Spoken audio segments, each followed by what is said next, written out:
Buenas tardes a todos. Vamos a comenzar con la tercera webinar de este año de la SEION, que lleva por título Métodos de determinación y valores deseables de la vitamina D.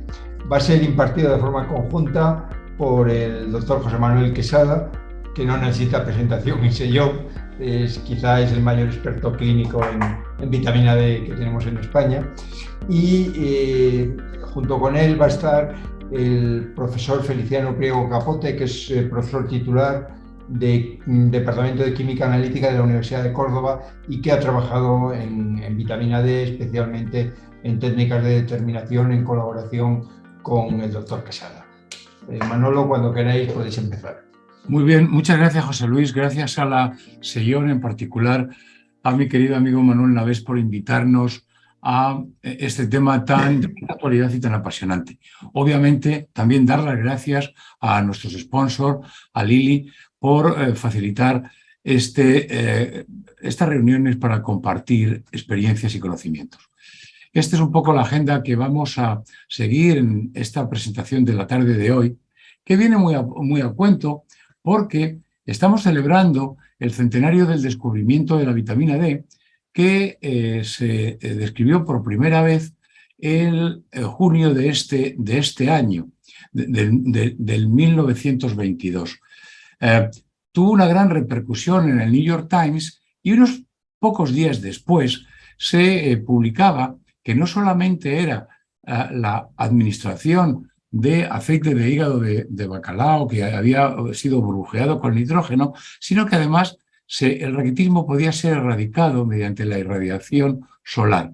Por tanto, justamente desde el principio, cuando se fue, aunque se describió como vitamina D, ya por definición, al poder ser sintetizado ya no se debía haber llamado vitamina, porque es una sustancia que te hace enfermar si no la ingieres, y la vitamina D, así llamada, puede ser sintetizada. En realidad, en este centenario debemos dejar muy claro que no estamos hablando de una vitamina, sino de un sistema endocrino por todos conocido, en el cual la vitamina D3 y la D2 es el nutriente, el calcidiol es la prehormona, y el calcitriol, sea sintetizado endocrinamente o bajo control endocrino o autoparacrinamente, tiene múltiples acciones.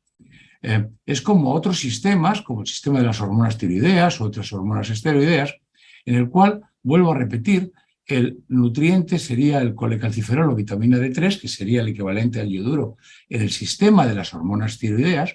El calcifediol sería la prehormona equivalente a la T4 y el calcitriol sería equivalente a la triiodotironina. Funciona, por tanto, como cualquier otro sistema endocrino esteroideo, mediante acciones genómicas y no genómicas, cuya descripción nos llevaría a otra sesión semejante a la actual describir. Todos nosotros, cada vez que pensamos en el sistema endocrino de la vitamina D, pensamos en su deficiencia, en el raquitismo y la osteomalacia, pero hoy en día sabemos que el sistema tiene un amplio espectro de efectos sobre la salud, y hay un consenso general que un buen estado nutricional del sistema es necesario para la salud en general, no solamente para los huesos, para el sistema inmune, para protegernos del cáncer, para la piel, para el músculo, para la secreción hormonal, para el sistema cardiovascular. En una palabra, es plurifuncional. ¿Cómo podemos evaluar el sistema endocrino de la vitamina D? Realmente, cada vez es más complejo entenderlo y comprenderlo, porque realmente nos manejamos con unos pocos metabolitos, el 25-hidroxivitamina D, el 1,25, que es la porción hormonal, el sistema catabólico, el 24-25, pero hay otros muchos que son realmente, y cada vez hay más, como muestra la parte derecha de esta diapositiva, que están teniendo acciones. Para evaluar el sistema, sabemos desde hace tiempo, y está bien establecido, que es la medida de la concentración del 25-hidroxivitamina D en cuanto a la suma de 25-hidroxivitamina D3 y D2, que es el mejor biomarcador, porque es la entrada por síntesis cutánea y por absorción intestinal. la síntesis de 25-hidroxivitamina D se piensa que no está regulada hormonalmente, pero tiene múltiples regulaciones como la inflamación, etc. Y eso es crítico para entenderlo. Uno de los problemas con los que nos encontramos es cómo definir el estado óptimo de la vitamina D, porque en estos momentos sigue siendo muy difícil. Tenemos que tener en cuenta que, aunque pueda parecer paradójico, para este sistema el determinar 25-hidroxivitamina D es el metabolito crítico, porque igual que en el sistema endocrino de las hormonas tiroideas no medimos T3 para ver cómo está capacitado el sistema, aquí cuando hay niveles muy bajos de 25-hidroxivitamina D, pues el sistema fuerza mediante un hiperparatiroidismo secundario, la acción del FG23, el mismo calcio y fósforo actuando directamente sobre la enzima para 1-alfa-hidroxilasa para formar calcitriol, que tiene una vida media muy corta y por tanto nunca puede ser el metabolito óptimo para medir el estatus nutricional. Sin más, os paso a evaluar el análisis cuantitativo del metabolismo del sistema endocrino de la vitamina D, que lo va a presentar Feliciano Priego Capote, catedrático de Química Analítica de nuestra universidad. Cuando quiera, Feliciano. Bien, pues muchísimas gracias por la invitación a participar en este seminario, en este webinar. Concretamente, bueno, yo soy profesor de la Universidad de Córdoba, concretamente en el Departamento de Química Analítica, y nuestra línea de investigación principal es el desarrollo de metodologías basadas en análisis metabolómico. Nosotros trabajamos en metabolómica y trabajamos desde una perspectiva dirigida como también una perspectiva no dirigida. Concretamente, en lo que respecta al análisis de vitamina D, trabajamos en una perspectiva dirigida. Nos centramos en metabolitos concretos implicados en las principales rutas de aplicación, ¿no? La colaboración con el doctor Quesada se inició a partir bueno, hace muchísimos años.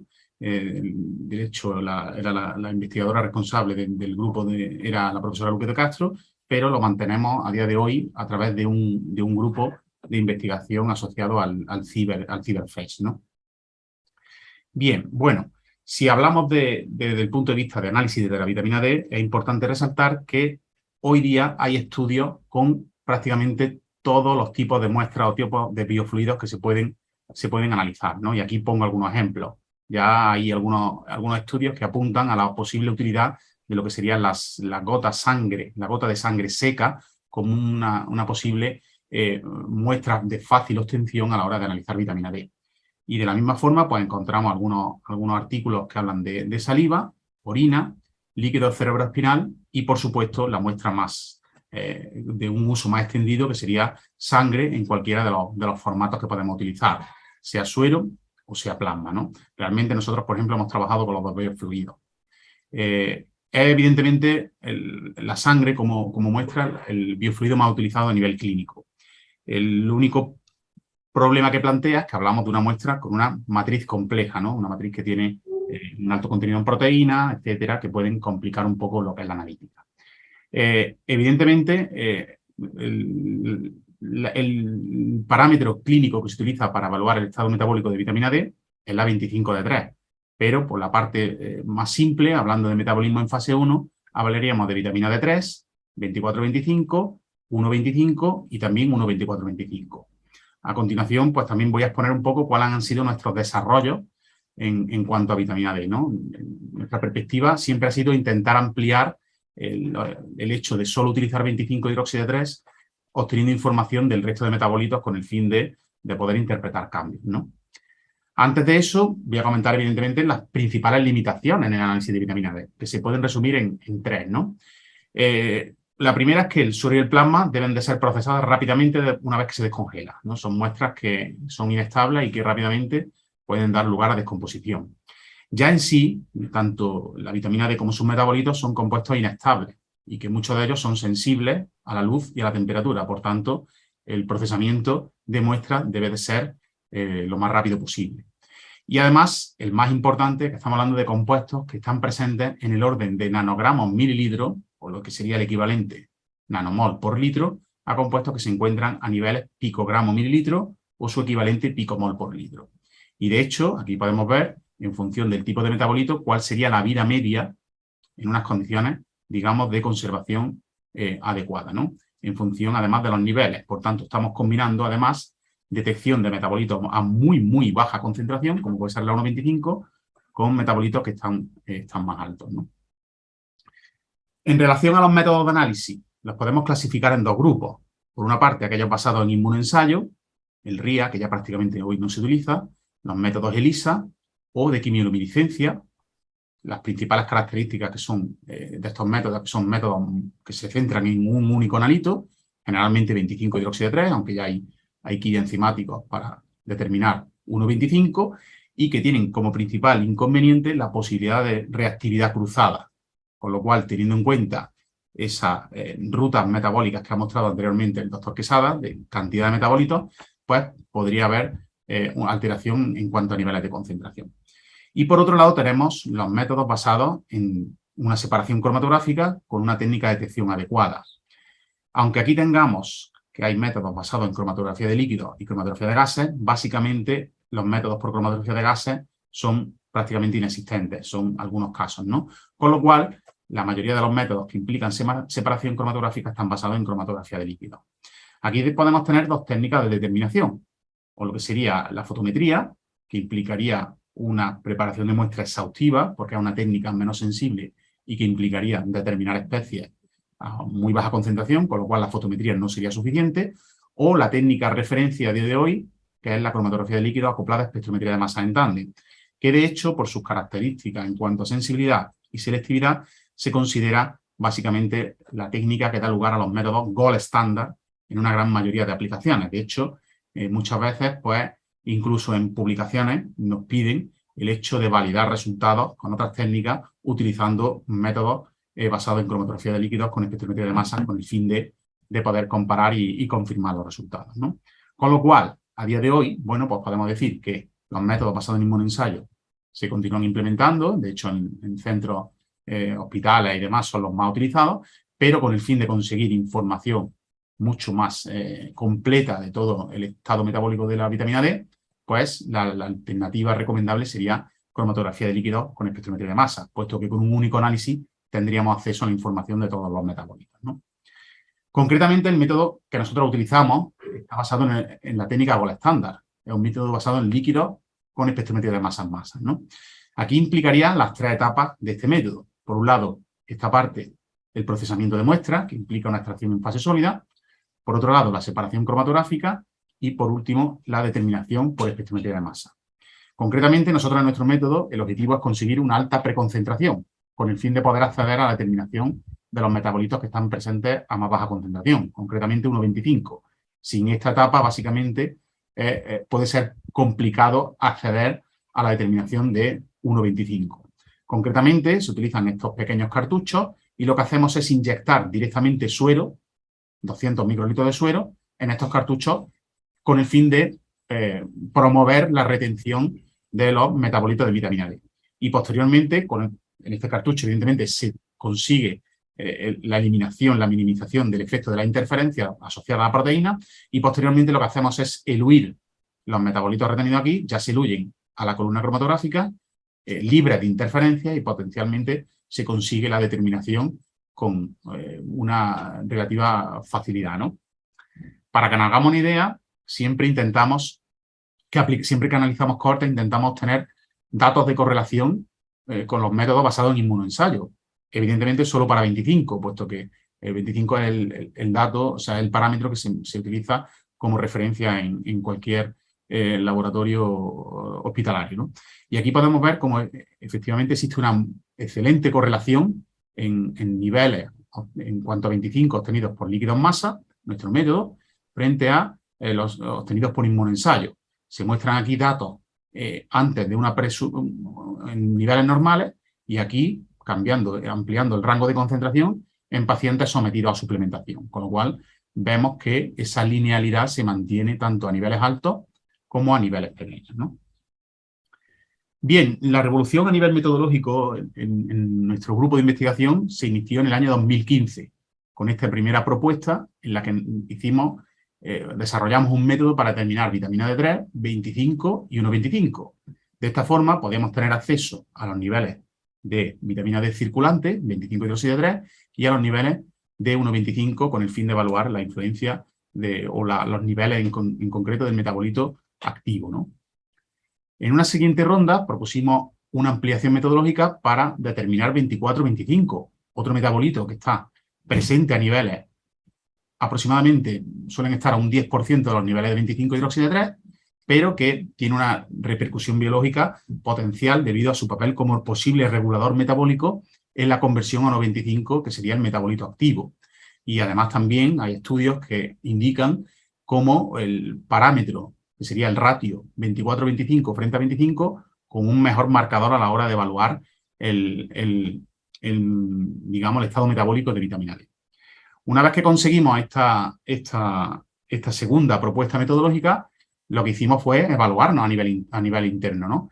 Y lo que hicimos en ese momento, en el año 2016, y lo continuamos durante 2 años, fue adscribirnos al programa DECAS, que es un programa internacional que implica la participación en una prueba de pericia. El acrónimo DECAS es un esquema de evaluación de calidad externo de análisis de vitamina D. Concretamente, este programa implica el compromiso de analizar trimestralmente un grupo de 5 muestras que se nos envían desde la organización de este programa con niveles que tenemos que nosotros que determinar, concretamente para 25 y para 1,25. Y en función de los resultados que aportemos, pues en función de si cumplimos los criterios para 25 o para 1,25, que básicamente es que anualmente el 75% de resultados tenga una variabilidad inferior al 25% frente al dato objetivo para 25 y en el caso de 1,25 un 80%, aunque ampliando un poco esa variabilidad, teniendo en cuenta que estos se encuentran a niveles de picogramos, pues si se consigue ese target, pues al final se confiere un certificado de capacitación en cuanto a de que el método que se está utilizando pues es válido, ¿no? Eso lo estuvimos adscritos durante 2 años y en 2 años pues conseguimos el certificado de ECAS tanto para 25 como para 1,25. Concretamente, el último de los desarrollos implica, publicado, que tenemos publicado, ya hemos extendido el metabolismo hasta el metabolito trihidroxilado por excelencia, que se puede obtener a partir de 1,25 como a partir de 24-25. Con lo cual, ya tenemos, en cierto modo, prácticamente casi controlado la ruta principal de metabolismo en fase 1 y que implicaría pues, las diferentes conversiones desde prácticamente de 25 hidroxi, tanto a 24 como a 25, o por la doble ruta, ¿no? Y actualmente, pues estamos precisamente ampliando, tenemos un desarrollo ya próximo a publicar, que ya extendemos metabolismo en fase 1 a metabolismo en fase 2, implicando la posible conversión, de hecho está descrita en bibliografía, la conversión a metabolitos conjugados como glucurónido y como sulfato, cuyo papel biológico actualmente no está descrito ni demostrado, pero que parece ser que podrían actuar como un reservorio de los niveles de 25, lo cual podría explicar en cierto modo que algunos pacientes con niveles bajos de 25 pues no estén asociados a ninguna patología, a ningún problema, ¿no? En relación a algunos datos, pues por ejemplo aquí tenemos datos de 3 cohortes, una cohorte de obesos que se caracterizaba por prácticamente un 90% con niveles de deficiencia, con niveles de 25 en cuanto a alrededor de 13 nanogramos mililitros, una cohorte COVID, 110 pacientes, también con una predominancia por encima del 50% con niveles de deficiencia, en torno a un 18, por debajo de los 20 establecidos, y una cohorte de médicos residentes, individuos sanos, perfectamente médicos, que también se caracterizó por un alto elevado de nivel de deficiencia. De hecho, prácticamente casi el 67% de ellos tenía niveles por debajo de deficiencia, con ningún problema asociado, ¿no? Entonces, en este caso hablamos de 19, ¿no? Y bueno, pues esta sería lo que yo iba a comentar y a partir de ahora pues vuelvo a pasar la palabra al doctor Quesada para que continúe con la ponencia. Excelente, Feliciano. Muchísimas gracias, como siempre. Muy didáctico. El tercer punto que nos planteábamos es, ¿hay un estatus óptimo de vitamina D? ¿Qué es lo óptimo? Lo óptimo es lo que es sumamente bueno, pero que no es posible mejorar más la situación de algo sin empeorar la de otro parámetro. Y a diferencia de lo que son los valores normales, que son los que se miden en la población normal, los valores óptimos son los recomendados. Son los recomendados en función del perfil del paciente y del desenlace a perseguir. De tal manera que el estatus óptimo de la vitamina D lo podemos definir según las dianas tradicionales del sistema, de PTH, de normalización de calcitriol, de la absorción intestinal de calcio, de la mineralización, de la densidad mineral ósea, lo que es más importante, de la disminución del riesgo de caídas y de fracturas. Lo tenemos menos claro en cuanto a su impacto sobre otros efectos sobre la salud extraósea. Y así, según estudios de intervención, algunos de los cuales que les muestro aquí es del grupo de Santander, el punto de corte de niveles óptimos se situarían para la PTH entre 20 y 30 nanogramos mililitro. En cuanto a estudios no de intervención, pues sería a niveles entre 20 y 40 nanogramos mililitro. Cada vez más a los expertos no les parece muy convincente que empleemos la PTH para marcar las diferencias, porque tiene un amplio rango que varía en virtud de la edad, siendo más alto en personas mayores y más bajo en jóvenes, y en virtud de la ingesta de calcio, como se demostró hace unos años en este grupo islandés. Así las cosas, se obtienen para unos niveles aproximadamente entre 30 y 35 una meseta. No quiero entrar en el impacto que tiene sobre la acumulación de osteoide, porque ese estudio, que ha sido muy citado, se hizo en pacientes que habían fallecido y los métodos de tinción no fueron los más adecuados. Pero no había más acumulación de osteoide cuando los niveles de 25 se conseguían por encima de 30 nanogramos mililitro. Con relación al equilibrio y a la función muscular, la cantidad adecuada de 25 hidroxivitamina D está entre 20 y 30 nanogramos mililitro. Parece cada vez más claro, y el grupo italiano de trabajo en osteoporosis semejante al nuestro de la SEIOM establecía la fractura como el indicador más relevante de nivel suficiente de 25 en la población general. Y los resultados, sean en estudios observacionales o en metaanálisis, se venían a situar en el orden de los 20 nanogramos mililitro. Así las cosas, en nuestro grupo de la SEIOM también discutimos, en función de la información disponible, cuál era el nivel superior recomendado, y ahí valorábamos como variable importante era la variable muerte, y empezaba a aumentar la muerte por encima de los 50 nanogramos mililitro. Pronto veremos que nuevos resultados nos dejan más tranquilos en cuanto a este punto de corte. Por tanto, los puntos de corte se establecían entre 20 y 50 nanogramos. Históricamente, los británicos establecieron el punto de corte en 10-12 nanogramos mililitro. Y ha habido muchas discusiones que no han cesado hasta la actualidad.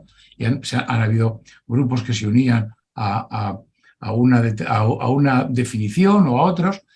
Así el Instituto de Medicina de los Estados Unidos no hicieron una proposición con fines diagnósticos.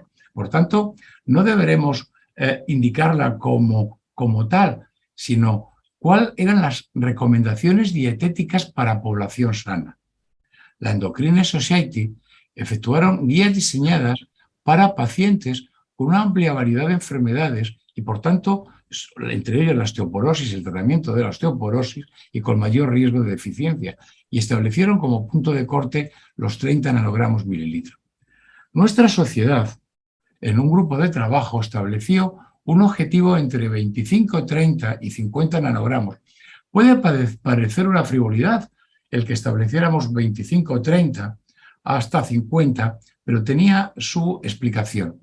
Y esto era para conseguir los beneficios de salud ósea que aporta el sistema con esas concentraciones. Mientras que para la osteoporosis eran en pacientes entre 30 y 50 nanogramos. ¿Por qué decidimos poner 25? Al igual que los italianos, observábamos que los valores de corte deberían considerar un margen de variación de más o menos el 10%, considerando esa variabilidad analítica en la cuantificación. Y eso es más importante en los pacientes que van a ser tratados y en las estaciones. Al final de la primavera, durante el invierno. El cribado debe hacerse un cribado selectivo en pacientes con riesgo potencial de deficiencia de 25-hidroxivitamina D y recomendaciones para la prevención en personas con factores de riesgo. No recomendamos cribado poblacional general. Si los que hicieron este diseño que acaba de ser publicado este verano en el New England hubieran leído las recomendaciones de nuestra sociedad o las de nuestros homólogos italianos, no hubieran diseñado este estudio, porque empleaban los suplementos, no se deben emplear a pacientes sin hipovitaminosis. El 87% de estos pacientes tenían niveles por encima de 20 nanogramos, la media era 31 más menos 10. Incluso no tenían ni osteoporosis. Lo que este trabajo nos indica no es que no se debe administrar vitamina D, sino que no se debe administrar de una manera indiscriminada e innecesaria en pacientes que tienen valores normales de 25-hidroxivitamina D. Si entre los asistentes hay algún básico, les tengo que decir que sean muy cuidadosos y que midan el medio de cultivo en el que efectúan sus estudios, porque el suero fetal bovino, como ven en la pantalla, es muy rico en 25-hidroxivitamina D y puede distorsionar sus objetivos, puesto que el sistema endocrino de la vitamina D tiene múltiples efectos biológicos. Hay que ser cuidadosos. Les volvería a pasar lo que les está pasando a los clínicos diseñando estudios en pacientes con niveles normales de 25-hidroxivitamina D, en este caso con suero normal en 25-hidroxivitamina D. ¿Cuáles son los sujetos en riesgo de hipovitaminosis D? Realmente estas son las recomendaciones de nuestra sociedad para los pacientes que pueden tener riesgo de hipovitaminosis. Prácticamente en nuestra consulta vamos a tener una elevada prevalencia de pacientes en riesgo. No les voy a dar la alineación uno a uno, porque todos ustedes las conocen, pero se han añadido algunos, y por eso digo modificado, en pacientes con deficiencia cognitiva o dieta vegana, sobre todo vegetariana, algo menos, y en aquellos pacientes que han sido diagnosticados de tumores sólidos, principalmente de mama, próstata, colon y pulmón. Debemos efectuar evaluación bioquímica de niveles de 25-hidroxivitamina D en estos pacientes, en pacientes que están en riesgo. La disponibilidad para poder medir 25-hidroxivitamina D ha aumentado drásticamente en todo el mundo y ha puesto en crisis a los sistemas de salud públicos y privados. No es muy caro. Medir 25-hidroxivitamina D por medios de ELISA viene a ser entre 6 y 10 euros cada uno. No es demasiado caro, pero multipliquen en todos los que hemos visto antes que podían estar indicados. Y esto hace que tengamos que ser muy rigurosos y sistemáticos en la selección e identificación de los pacientes que van a ser sometidos a la evaluación. También es verdad que no tenemos datos costo-efectividad. Se dice que los estudios tienen que ser coste-efectivo. Bueno, pues ni para el NICE ni para la Secretaría de Asesoramiento Médico de la Utilidad Clínica de las Pruebas de vitamina D ha podido ser demostrado. Este es un trabajo que nos queda por hacer. En cuanto al tratamiento con pacientes que tienen osteoporosis, todos los estudios regulatorios en osteoporosis, lo sabemos, y se repite como un mantra, todos se han efectuado en tratamiento con calcio y vitamina D. Y sabemos que la respuesta biológica va a ser mayor si los niveles de 25-hidroxivitamina D son los adecuados, independientemente cuál sea el fármaco osteoactivo que empleemos. En este caso, les muestro resultados de un grupo japonés con denosumab. El tener niveles adecuados, dos grupos españoles de una manera independiente en el Journal bueno, mira, el Resich y Embone han demostrado que tener valores por encima de 20 o 30 nanogramos mililitro, que es el punto de corte, como hemos venido viendo, va a optimizar la respuesta y va a evitar que haya respuestas inadecuadas a los fármacos osteoactivos. Y esto es muy importante porque esto, aunque no hay estudios sobre el particular, sí que intuitivamente uno puede pensar que sí que son coste-beneficio. Este estudio del grupo de Prieto Alhambra es una preciosidad porque demuestra claramente que uno de los predictores mayores de fractura en pacientes tratados es la deficiencia en vitamina D. Este trabajo ha llevado a algunos investigadores a proponer, vale, no hace falta medir niveles de 25-hidroxivitamina D, sino simplemente aplicarlos a todos los pacientes e insistir en su cumplimiento. Bien, podría ser una opción. Pero sería bueno que lleváramos a nuestros pacientes a los niveles óptimos de 25 antes del inicio de la terapia osteoactiva. Y yo personalmente no sé hacerlo si no mido los niveles, para evitar, a la izquierda de su pantalla, posibles complicaciones como hipocalcemia y en pacientes tratados con infusión de zoledronato, evitar las temibles reacciones de fase aguda que son más floridas cuanto más bajos son los niveles de 25-hidroxivitamina D, pudiendo establecer un punto de corte, una vez más, entre 20 y 30 nanogramos mililitro. Estaría más confortable en nuestros pacientes si cuando les vamos a hacer, someterles, a la infusión intravenosa de zoledronato tienen unos niveles adecuados de 25.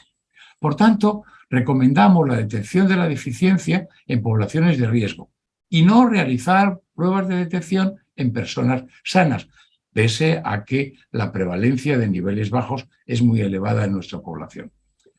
Una vez que hemos iniciado el tratamiento, ¿qué monitorización tenemos que hacer a nuestros pacientes? Hay que evaluar niveles a los 3 o 4 meses y según los valores alcanzados, ajustar la dosis de mantenimiento según ARTE. Los valores estabilizados hay que controlarlos entre los 6 y los 12 meses. Y ojo, hay que ser cuidadosos y avisarles a nuestros pacientes que hay que hacer la analítica cercana y previa a la siguiente toma de tratamiento, no posterior al mismo día, sobre todo si toman calcifediol, porque tiene una absorción muy rápida y en 4 horas vamos a tener un pico y vamos a estar teniendo un factor de confusión en los valores que tiene nuestro paciente muy importante. Por otra parte, es importante que tengamos claro, para evitar un error considerable, que nuestros pacientes, cuando llega el verano, se les recomienda el que pueden retirar la toma de 25-hidroxivitamina D. En 3 meses volverán a los niveles de partida y eso aunque sea verano. Por tanto, el medir niveles de 25-hidroxivitamina D va a ser para asegurarnos de que tienen los niveles adecuados para una respuesta óptima. Muchas veces nos dicen, mamá, yo sigo tomándolo, ya no lo tomo porque es verano. Si lo dejamos de tomar, este paper de Journal of Nutrition es absolutamente definitivo y clarificante a este respecto y, por tanto, nos indica que debemos medir niveles. Estandarización de los ensayos es crítico para la evaluación del sistema endocrino de la vitamina D, como hace unos minutos nos expresaba claramente el otro panelista. La definición del estado viene muy perjudicada por la gran variabilidad analítica en la dosificación de los niveles de 25-hidroxivitamina D. Y eso es un problema histórico en la cuantificación. Fíjense ustedes, la primera vez que se empezó a ver, que fue en la década de los 80 del siglo pasado, tenían un coeficiente de variación, discúlpame, de aproximadamente un 30%. En los años 90 seguía siendo del 20% y las variaciones interensayo e interlaboratorio era un factor confundente muy importante y no adecuadamente evaluado. que nos producía una gran incertidumbre al comparar los resultados de estudios, perdón otra vez, que investigan la prevalencia o consecuencias biológicas de la insuficiencia en vitamina D. Esto dio lugar a un paper muy brillante en el New England, poniendo en solfa el coeficiente de variación y la exactitud y la prevalencia de nuestros resultados. El estudio DECAS, tanto para los distintos sistemas de determinación del 25-hidroxivitamina D, muestra que hay una gran variabilidad y, incluso en los sistemas, siendo el mejor el de masas, como obviamente intuitivamente podíamos pensar. El hecho de no utilizar datos estandarizados es uno de los principales contribuyentes a la confusión que rodea a la valoración del estatus y sigue estando en estos momentos en candelero. No tenemos unos buenos valores en tanto no tengamos una buena estandarización, porque es un elemento necesario para desarrollar los consensos sobre niveles. Todo lo demás es estar trabajando en la niebla y sin una credibilidad adecuada. Para ello, este grupo de trabajo de Durazo Arbizu, en el año 2017, publicó este paper que explicaba perfectamente el programa de estandarización de la vitamina D y estableció un manual donde, por una serie de estudios e inferencias matemáticas, podíamos saber los niveles que tenía nuestro grupo y los niveles históricos de otras cohortes estudiadas y que nos habían servido para establecer los valores de normalidad. Por tanto, la estandarización, que es un proceso mediante el cual, dentro de unos límites estadísticos definidos, todos los laboratorios y ensayos, independientemente cuál sea, se alinean en una concentración real en los procedimientos de medición de referencia de estándar oro, que suelen ser cromatografía de alta eficiencia masas y utilizando en todo caso materiales de referencia certificados. Esto es crítico. Los laboratorios estandarizados van a informar de la concentración verdadera. En este caso, los niveles ciertos de 25-hidroxivitamina D, independientemente del lugar y el ensayo y el sistema de medición. Hemos visto, cuando hemos aplicado, por así, si me permitís la expresión, a toro pasado, los estudios de cohortes anteriores, las diferencias dramáticas en la prevalencia de estado bajo de niveles de 25-hidroxivitamina D. Y para eso fue crítico el estudio ODIN, que sirvió para estudiar múltiples cohortes. Hace unos años decíamos, y yo en alguna presentación lo he planteado, que había una disminución en los niveles de 25-hidroxivitamina D que eran seculares, es decir, venían con el siglo, cada vez eran más bajos, según distintas encuestas del examen de salud y nutrición de los Estados Unidos. Y eso sirvió de mucha preocupación. Bien, cuando se han reevaluado recientemente mediante los procedimientos que les acabo de describir de estandarización, veíamos que los niveles medios en Estados Unidos se mantuvieron estables hasta el año 2003-2004. ¿Y qué ocurrió? Si se decía que estaban bajando los niveles, hubo una reacción de toma de vitamina D que hacía que subieran esos niveles, como se ve claramente en la figura que les estoy mostrando. Antes hemos dicho que los niveles de 25-hidroxivitamina D teníamos que tener una seguridad. Se hablaba mucho de riesgo de muerte cardiovascular o de muerte en general o por cáncer cuando se cruzaba la frontera, el nivel de 25 nanogramos mililitro. En estas 8 cohortes de la Unión Europea estudiadas recientemente y el reestudio, como les he mostrado antes, en Estados Unidos, en la encuesta nutricional norteamericana, da que se mantiene estable, que no hay ese riesgo cuando se pasan los 50 nanogramos mililitros, lo que nos da bastante confianza en nuestro tratamiento. Estos resultados nos documentan que la estandarización nos puede llevar a aumentar o disminuir los niveles observados. Eso ha pasado en estudios nórdicos. donde había niveles más bajos, por ejemplo en Finlandia, más altos en Dinamarca, y permitieron implementar una suplementación a toda la población con vitamina D de una manera muy segura. Y es imposible saber y de qué manera, si los datos de 25 están sesgados, si no se utilizan datos estandarizados. Tenemos cientos de metaanálisis de datos no estandarizados de 25 hidroxivitamina D. Y a ser sincero, son de poca utilidad. Y las mediciones estandarizadas de 25 son esenciales en los estudios de investigación con nuestros pacientes, actuales y futuros, sobre el sistema endocrino de la vitamina D. El futuro, y es un reto que les propongo en estos momentos, es la estandarización. Se tiende en todo el mundo a la promoción de la estandarización retrospectiva de estudios realizados en el pasado, utilizando medios validados por el sistema que les he descrito, VDSP. La gran mayoría de los datos de investigación publicados han informado datos nunca estandarizados de 25. Las revistas científicas nos están exigiendo ya, y nos van a exigir más, datos estandarizados de 25 como condición para la publicación de nuestros resultados. Y el ensayo utilizado deberá cumplir con los criterios mínimos de rendimientos establecidos por el VDSP, es decir, una precisión y exactitud adecuada, menos para la primera del 10% y un sesgo medio menor al 5% para la exactitud. Por tanto, en este momento les voy a hacer una proposición y para ello tomo las palabras de Lucio Anneo Séneca, cordobés, que nos ha precedido. En la adversidad conviene muchas veces tomar un camino atrevido. Y el camino atrevido que en esta tarde les propongo a nuestra sociedad es que intervengamos en estudios de investigación colectiva para estandarizar nuestros métodos de vitamina D.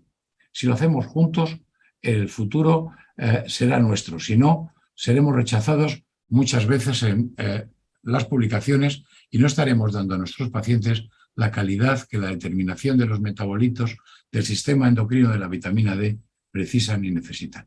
Muchas gracias por su presencia y muchas gracias por su atención. Quedo para las preguntas que quieran hacer. Muchas gracias, Manolo, por adaptaros al tiempo de exposición. Y bueno, a través del chat, el público puede hacer las preguntas que estime oportuno. Mientras se va animando la gente, yo quería preguntar, la primera pregunta a ti, Manolo. Una vez que nosotros alcanzamos una estabilización en los niveles de vitamina D en el manejo de pacientes con riesgo, que la mayor parte de nuestros pacientes son osteoporóticos, ¿cada cuánto tiempo habría que medir esos niveles de vitamina D para evitar el fracaso terapéutico? Lo primero correcto, es excelente pregunta y una pregunta muy práctica que nos hacemos todos. Lo primero que había que asegurar es que nuestros pacientes son cumplidores en la toma. Insistirles porque eso es crítico. Si después de varias determinaciones vienen manteniendo los niveles adecuados, por ejemplo, tienes un paciente que está en 30 nanogramos mililitro, no le digas que se lo quite en verano porque va a bajar. Una vez que está establecido, al año, o incluso yo me atrevería a decir que a los 2 años, porque una vez pasa con niveles en tratamiento como con los niveles basales que se vienen manteniendo estables. Aunque aumenta el catabolismo, ojo, que al organismo no le gusta mucho que le den mucha vitamina D, eso también es cierto. Y luego quería hacerle otra pregunta a Feliciano. Desde un punto, claro, ya sé que no eres clínico, pero ¿qué nos aportarían la utilización de metabolitos? Especialmente sí que he leído en algún artículo que la relación 24-25 es más útil que la propia determinación de 25 para saber el estatus de vitamina D de un paciente. ¿Qué metabolito podría ser más útil en el manejo clínico de los pacientes? No en estudios de investigación. A ver, desde el punto de vista de monitorización de estado, hay ya muchos estudios que apuntan que la 24-25 aporta mucha información. ¿Por qué? Pues porque Si un determinado paciente tiene sus niveles suficientes de 25, lo que va a hacer es sintetizar 24-25.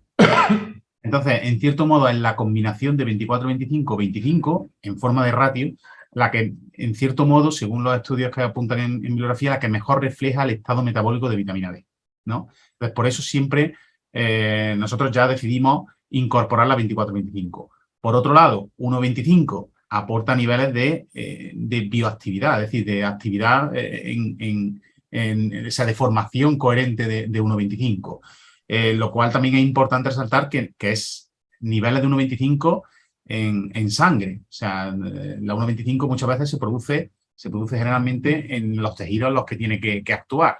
Entonces, también nos podemos llevar sorpresas de que a lo mejor un paciente tenga niveles altos de 1,25, pero tenga deficiencia de vitamina D por niveles bajos de 25. Quería también comentar, ¿hay algún inmunoensayo ya descrito que esté en marcha para determinar niveles de 24-25? ¿O siempre hay que hacer técnicas de cromatografía? Sí hay, pero las más adecuadas son técnicas de cromatografía. Incidiendo más en lo que comentaba Feliciano, otra utilidad de medir el 24-25 es en pacientes, sobre todo niños, con hipercalcemias raras que tienen deficiencia de 24-hidroxilasa, ¿no? Entonces es importante la determinación de 24-25. El grupo de Hoffman hace unos años ya publicó varios New England en ese sentido. Hay una pregunta de Pilar Peris que nos comenta ¿qué valor tiene la determinación de 25 de vitamina D libre?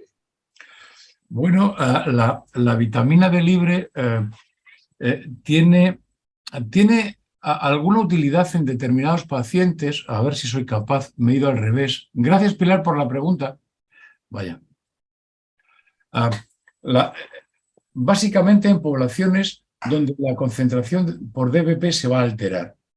En la obesidad, en la gestación, en mujeres que estén tomando anticonceptivos orales, también en transexuales que están tomando anticonceptivos orales se modifica, en pacientes con enfermedades hepáticas, en enfermedad renal, en el síndrome nefrótico, todos lo conocemos, en aquellos que están en diálisis peritoneal y están perdiendo DBP, y en cuidados intensivos, donde se modifica. Y la medición de 25 de vitamina D, como ha reflejado Feliciano para la ratio 24-25, podía reflejar mejor el estatus de vitamina del individuo. Hay un kit bastante consolidado, pero no sé si es coste-beneficio, porque es más caro que la determinación de 25 total. Para la práctica habitual podemos manejarnos bastante bien con los niveles de 25 hidroxivitamina D total. Gracias, Pilar, por la pregunta, excelente. Hay una pregunta de María Jesús Moro la pregunta es que si la variabilidad en los niveles de vitamina D depende solo de la técnica o hay algún otro parámetro bioquímico, tratamientos concomitantes según la edad de la población que puedan influir en ello. Hay un paper que me hace mucha gracia por el título, que se titula Determinación de 25 hidroxivitamina D, una determinación difícil, de un experto como Glenville Jones, que para mí es el mayor experto, uno de los mayores expertos de determinación del mundo. ¿Cómo se llama? El tipo de suero del paciente ya lo modifica mucho. Cuando tú estás haciendo la extracción es realmente duro, porque no responden todos por igual. Feliciano asiente con la cabeza. En los pacientes que están en diálisis, diálisis convencional, no peritoneal, en pacientes que están en cuidados intensivos, tienen una matriz muy difícil de extraer y luego, claro, el tratamiento que es variable ¿cómo os diría yo? Por multitud de fármacos que modifican, por ejemplo, hay algunos métodos de ELISA que son muy influibles si el paciente está tomando vitamina B6. Y estoy hablando de memoria. Y eso hubo una serie de publicaciones cuando COVID se midió mucha vitamina D en todo el mundo. Y lo medían en pacientes que además les daban complejos multivitamínicos y distorsionaba mucho la respuesta. Tendría que mirarlo porque hay una larga lista de que puede influir en los ELISAs convencionales. Luego hay otra pregunta de Antonio Torrijos que lo que comenta es que hay una confusión en la clínica diaria entre utilizar colecalciferol o 25H usando la misma proporción de dosis.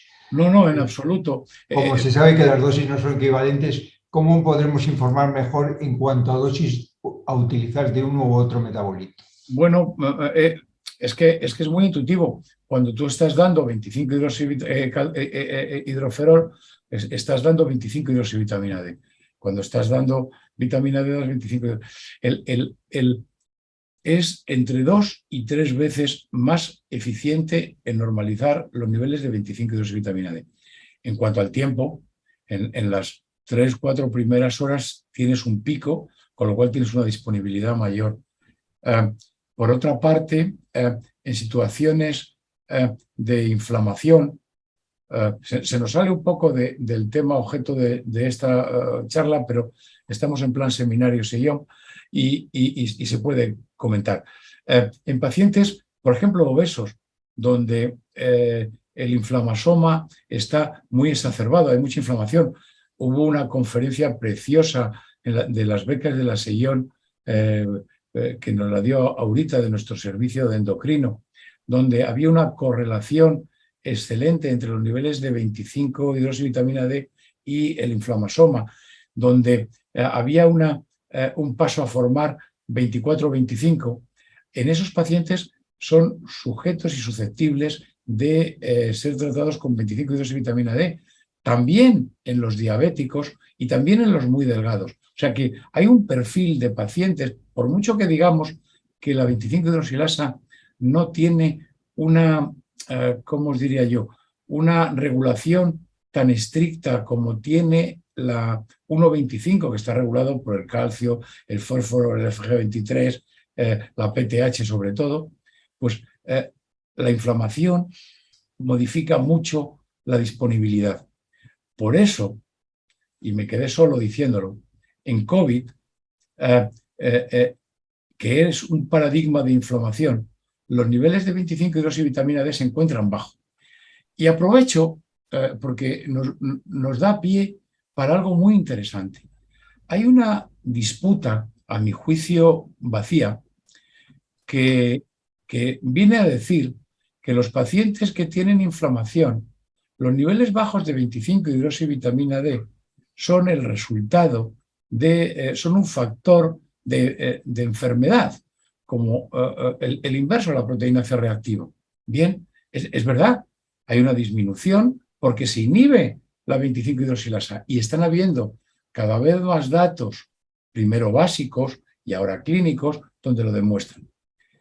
Fuera por lo que fuera, por la inflamación, donde te bajan los niveles de 25, dejas de tener sustrato para lo que nos interesa, que es la síntesis de 1,25 de hidroxivitamina D, que es la hormona del sistema. Si la inflamación disminuye el sustrato, me da lo mismo, vamos a tener poco sustrato y a la postre el sistema va a empezar a ser poco eficiente en su respuesta. Muchas gracias, Antonio, porque es una pregunta muy interesante, donde no tenemos que plantear la vitamina D equiparable al 25, igual que un endocrino nunca te comparará el yodo con la T4. Uno es un nutriente y el otro es una prohormona con todo lo que eso significa. Una pregunta de Guillermo Martínez dirigida al profesor Priego, lo que indica que algún trabajo reciente utiliza la determinación de 25OH en muestras de sangre seca por espectrometría de masas. ¿Qué utilidad, qué fiabilidad le veis? A ver, son aplicaciones muy prometedoras. El único problema radica ahí en la estandarización, que muchas veces en cuanto al volumen de gota, digamos, la estabilidad no está del todo asegurada, ¿no? Y luego aparte también el tipo de soporte que se utiliza, ¿no? Es una propuesta, pero el problema sobre todo conlleva la estandarización, ¿no? Y teniendo en cuenta luego el caso de que acceder a sueroplasma son muestras que son relativamente fácilmente accesibles, pues bueno, pues en principio es una apuesta que puede tener futuro, pero antes se tiene que resolver el tema de la estandarización del análisis. Otra pregunta, ¿cuál es la influencia de la determinación según el momento, pico-valle, con la toma de colecalciferol concentrado? Esa la paso a Manolo. Repíteme la pregunta, por favor. Que es José Antonio, no sé si es José Antonio, creo que es José Antonio Riancho. ¿Cuál es la influencia de la determinación según el momento, pico-valle, con la toma de colecalciferol concentrado, cápsulas de 25 o de 50.000 unidades? Bueno, claro, eso es muy importante, depende de en qué... creo que aunque he pasado muy rápido, lo he querido resaltar. Es importante en el momento donde se está midiendo. Tiene menos influencia para el colecalciferol que para el 25. El 25, por su rápida absorción, si lo tomaste antes de irte para el hospital a hacerte la extracción, vas a tener un pico muy alto. Mientras que si ha pasado mucho tiempo vas a tener valores muy bajos. Entonces, yo recuerdo que después de mucha discusión en los debates del grupo de expertos, que en este caso, a diferencia de los grupos de expertos COVID del gobierno, sí que había un grupo de expertos detrás, pues discutimos mucho y decidimos que había que recomendar que los niveles de 25 hidróxido de vitamina D se evaluaran una semana antes de que se cumpliera la siguiente toma que tenía pautado el paciente, para precisamente, como dice José Antonio, evitar que estuviéramos en un pico muy alto inmediatamente. Me preocupan más los picos que los valles. Tendríamos que tener una hormona como tenemos en las hormonas tiroideas, la TSH, pero aquí en este caso, desafortunadamente, la PTH no cumple ese papel. Sería un debate tan largo como el que hemos tenido hasta ahora. Era José Antonio Blázquez, no José Antonio Riancho. Bueno, es lo mismo. Gracias, José Antonio. En otra pregunta, en algunos estudios se han determinado niveles del epímero C3-25HD de hasta 47 nanogramos mililitro. ¿Hasta qué punto este metabolito puede alterar el resultado de los niveles séricos? Bueno, está aquí Feliciano, que lo hemos discutido muchas veces.